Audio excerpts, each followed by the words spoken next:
জনাব সৈয়দ রায়হান মহোদয়ের ইনভেস্টিগেশন। আজকের অভিযোগটি হলো বাবার বিরুদ্ধে ছেলের অভিযোগ। কিন্তু কেন এই অভিযোগ, চলুন ঘটনা বিস্তারিত জানা যাক।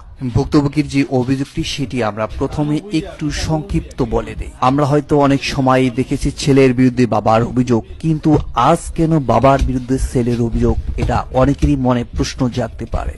প্রবাস জীবন থেকে অনেক কষ্ট করে অর্থ উপার্জন করে বাবার কাছে পাঠান ভুক্তভোগী রহমত।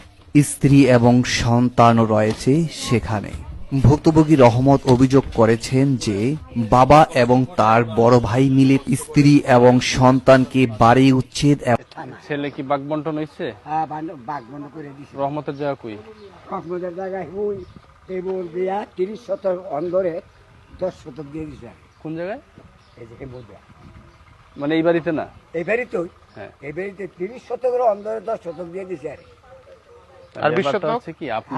আর 20 শতক বড় ছেলের দিছি 10 শতক, আর 10 শতক আমার দিছি। এই বাড়িটা নির্মাণে আপনার সহযোগিতা করছে কে?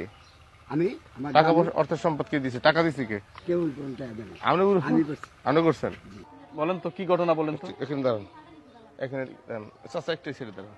বলেন ঘটনাটা এই কি? প্রথম যখন আমি বাড়িতে আসবো এখানে আসুন। তখন আমার শ্বশুরে আমি বিল্ডিং এ কাজ করছি, মানে ভাড়া বাইর ছিলাম আর কি 3 বছর। তো 3 বছর ভাড়া বাইতে থেকে বিল্ডিং তখন এরকম কাজ ছিল না, শুধু বালু ছিল। তো বালু থাকার অবস্থায় তো আমার হাজবেন্ডে বলতেছে বাড়িতে যাইতাম, বাড়িতে আসতাম আমার ফোলামাই এনে থাকে। তো আমার শ্বশুর শাশুড়িও কইতাছে ভাড়া থাকার দরকার কি, বাড়িতে আস।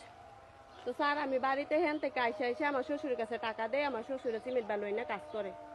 এরপরে আমিও লোক দিয়ে আরো কাজ করাইলাম। কাজ করার পরে এখন আমারে সম্পূর্ণ কাজ শেষ হয়েছে গা। এরপর আমার একটা মামা শ্বশুর আছে, আমার মামা শ্বশুরে আমার শাশুড়ির সামনে শ্বশুরের সামনে বলতেছে যে বিল্ডিং কাজ করলে কি রকমত আলিয়ে যে ভাইবা এমন কোনো গ্যারান্টি নেই, তারে বাইক জায়গা দিবা না।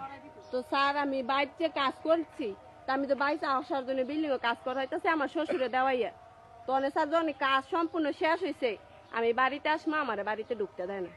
এই মাল সাবান আমি যখন ট্রলার দিয়ে লই আইছি, ওখানে এই ট্রলারটা সামান্য ছিল, তখন এনে দোকান ছিল। এই একটা মাল মানে সব মাল সম্পূর্ণ ইডায়া বাইরে ফালাই দিতেছে, আমার ভিতরে ঢুকতে দেয় না। কে কে কে এটা ফেলাইতেছে? আমার শ্বশুরে আমার বাড়িতে ঢুকতে দিত না।